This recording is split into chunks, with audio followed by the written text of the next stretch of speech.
नमस्कार दोस्तों, मैं अंकित कुमार अग्रवाल, चार्टर्ड अकाउंटेंट। आज हम बात करेंगे कि लॉकडाउन के दौरान और लॉकडाउन के बाद एक बिजनेसमैन को किस तरीके से अपने डिसीजन में छोटे छोटी चीज़ों को ध्यान रखना होगा और हमारे अनुसार क्या क्या उन्हें करना चाहिए और क्या क्या नहीं करना चाहिए। देखिए, लॉकडाउन में बिजनेस लॉस तो सभी को हुआ है। कई ऐसे बिजनेस हैं जो केवल बिजनेस लॉस नहीं हुआ, जिन्हें जैसे जो फूड आइटम बेचते थे, फूड आइटम बनाते थे, प्रोड्यूस करते थे, गेहूं से आटा बनाते थे, धान से चावल बनाते थे, उन्हें लॉस नहीं हुआ है। बाकी प्राय बिजनेस को कुछ न कुछ लॉस हुआ ही है और कैश की कमी आई है सभी के पास। तो अब आने वाले दिन में धीरे धीरे बिजनेसेस खुल रहे हैं, कुछ लिमिटेशंस के साथ खुल रहे हैं।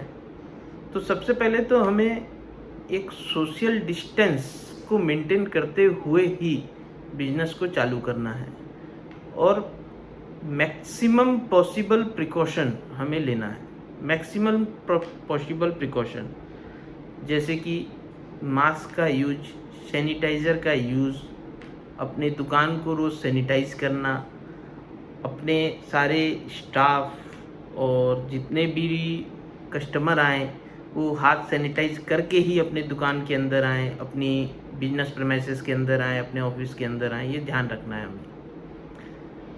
फिर आप कोशिश कीजिए कि ज़्यादा से ज़्यादा आप कैश और बैंक बैलेंस रिच रह सकें, पैसे को इधर उधर ना फंसाएं। इन्वेस्टमेंट करना चाहिए, अभी नहीं करना चाहिए। इन्वेस्टमेंट आप तभी कीजिए अगर आपके पास इमरजेंसी फंड है। इमरजेंसी फंड मतलब आपके हर महीने के खर्चे के लिए पैसा, और वो 6 महीने का, कम से कम 6 महीना और 1 साल तक आप रख सकते हैं इमरजेंसी फंड। 6 महीना से 1 साल तक का इमरजेंसी फंड रखें, उसके बाद ही आप आगे इन्वेस्टमेंट करें। अगर आपके पास उससे पैसा कम है तो आप कहीं इन्वेस्टमेंट ना करें। अब व्यापारी भाई पूछ रहे हैं कि हमें जीएसटी का पेमेंट करना चाहिए कि नहीं, हमारा टर्नओवर 5 करोड़ के कम है और सरकार ने डेट बढ़ा दी है। तो हमारा मानना ये है कि आप जीएसटी का पेमेंट कर दीजिए अगर आपके पास सुविधा है तो। देखिए, अगर आपके पास फंड नहीं है तो आप कैसे करेंगे, और अगर आपके पास फंड है तो सरकार ने डेट बढ़ा दी है, सिर्फ इस वजह से आप जीएसटी का पेमेंट को मत रोकिए। देखिए, जीएसटी का पेमेंट कीजिए, और क्योंकि धीरे धीरे ये पाइल अप होकर एक बड़ा अमाउंट भी होते जाएगा, नहीं तो उसीलिए आप जीएसटी का पेमेंट कर दीजिए। और दूसरा, सरकार को भी पैसे की ज़रूरत है। आप जितना जीएसटी पेमेंट करेंगे सरकार उतना ज़्यादा उस पैसे को यूज में ला सकेगी, जितना जल्दी करेंगे। दूसरा, लोग फ़ोन कर रहे हैं कि सरकार ने 3 महीने की छूट दे दी है इंस्टॉलमेंट पेमेंट के लिए, तो इंस्टॉलमेंट पेमेंट करें या ना करें। आप इंस्टॉलमेंट पेमेंट कीजिए अगर आपके पास फंड है तो। अगर आपके पास पैसा है, आपके पास सफिशिएंट इमरजेंसी फंड है, उसके बाद आपके पास पैसे बच रहे हैं, तो आप इंस्टॉलमेंट पेमेंट कीजिए। आप पैसे को मत रोकिए, इंस्टॉलमेंट को। अगर आप रोकेंगे तो क्या होगा कि आपको ब्याज के ऊपर ब्याज देना पड़ेगा, और आने वाले दिन में वो हो सकता है आपको एक साथ देना पड़े, आपके ऊपर लोड बढ़ जाएगा। तो इसीलिए आप इंस्टॉलमेंट को मत रोकिए, पेमेंट कीजिए। उसी प्रकार अगर सीसी अकाउंट का आप ब्याज को रोकना चाहते हैं तो मत रोकिए। अगर आपके पास है, देखिए मैं हर चीज़ में ये बोल रहा हूँ, अगर आपके पास है, आपके पास अगर 6 महीने की इमरजेंसी फंड है, उसके बाद आप ये सब कीजिए, ये सबको रोकिए मत। अगर आपके पास 6 महीने की इमरजेंसी फंड नहीं है तो आप रुकिए, वेट कीजिए, आपके पास पैसा है, होने दीजिए, फिर ही आप कर सकते हैं।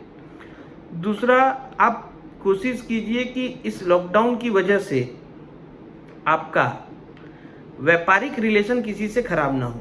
जैसे कि पाया गया है कि कई व्यापारी इस लॉकडाउन का फ़ायदा उठाकर, आपको किसी को पेमेंट देना है, आप बोलते नहीं अभी लॉकडाउन चल रहा है, मैं कैसे पेमेंट दूंगा, मेरे पास पैसा नहीं है। आपके पास पैसा है और यह सामने वाला पार्टी भी जान रहा है कि आपके पास पैसा है, लेकिन आप नहीं दे रहे हैं, तो इससे आपका इंप्रेशन खराब हो रहा है, आपके व्यापारिक संबंध खराब हो रहे हैं।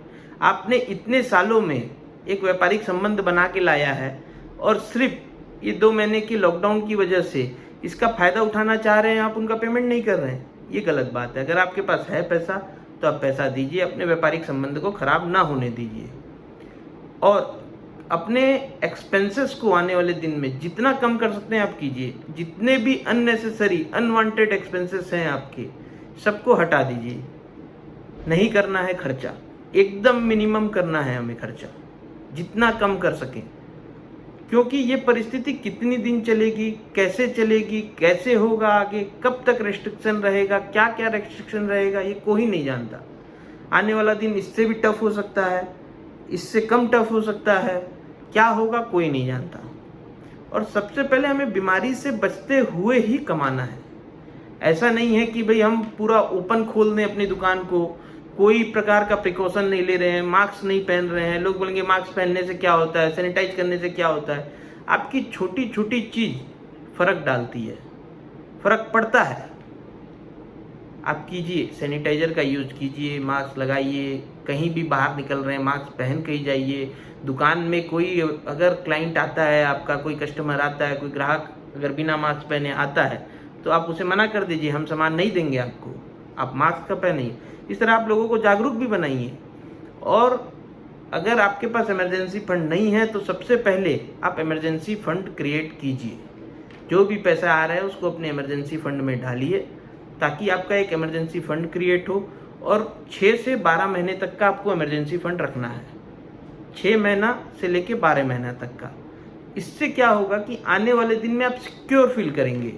जैसे मान लीजिए लॉकडाउन ऐसा हुआ कि भाई फिर से कड़े लॉकडाउन हो गए, आप हो सकता है ग्रीन जोन में, ऑरेंज जोन में, आपका जोन रेड जोन में आ जाए, आप कंटेनमेंट जोन में आ जाए, आपके यहाँ 15 दिन पूरी बंदी हो जाए, तो आप घबराएंगे नहीं, क्योंकि आपके पास इमरजेंसी फंड है। तो ये लॉकडाउन हमें बहुत कुछ सिखाता है कि हमें इमरजेंसी फंड की ज़रूरत क्यों पड़ती है, हमें इमरजेंसी फंड रखना चाहिए। तो आइए इससे सीखें और आगे बढ़ें। और ये बात का ज़रूर ध्यान रखें कि भाई सिर्फ इस लॉकडाउन का फ़ायदा उठाकर हमें किसी धोखा नहीं देना है, हमें किसी भी व्यापारिक रिलेशन ख़राब नहीं करना है, और हम अपने रिलेशन को मजबूत करना है।